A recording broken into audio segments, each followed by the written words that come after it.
అన్ని బాగా జరుగుతున్నాయమ్మా. Thank you.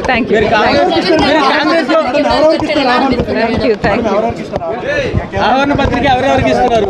ఎవరెవరికి ఆహ్వాన పత్రిక ఇస్తున్నారు? అందరికి పెళ్లి కదా, అందరికి ఇవ్వాలి. మేడం రేపు ఢిల్లీలో మీ చేరిక ఉండబోతుంది. ఎలా ఫీల్ అవుతున్నారు madam? Amma, you have to let me go. When there is a comment, I will make myself. You have to let me go. Thank you very much. Thank you very much. ఏపీలో మీకు ఎలా ఉండబోతాయి?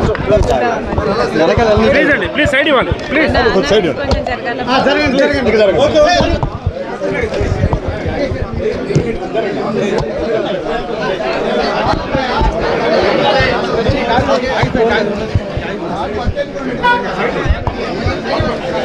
Ramayanam, Mahabharatam, Bhagavadgita, Vedic science, Rigvedam, Yajurvedam, Atharvavedam, 18 పురాణాలు, దశావతారాలు, 10 మహావిద్యలు, Vedic maths, Indian inventions, secret of gods, మరెన్నో కోర్సులు నేర్చుకోవాలనుకుంటే మా indianvedicSchool.com వెబ్సైట్లో లాగిన్ అయి నేర్చుకోవచ్చు. ఎటువంటి ఫీజు లేకుండా ఫ్రీ కోర్సులు కూడా మా వెబ్సైట్లో అందుబాటులో ఉన్నాయి. గూగుల్ ప్లే స్టోర్, యాప్ స్టోర్లో ఇండియన్ వేదిక్ స్కూల్ యాప్ని డౌన్లోడ్ చేసుకోవచ్చు.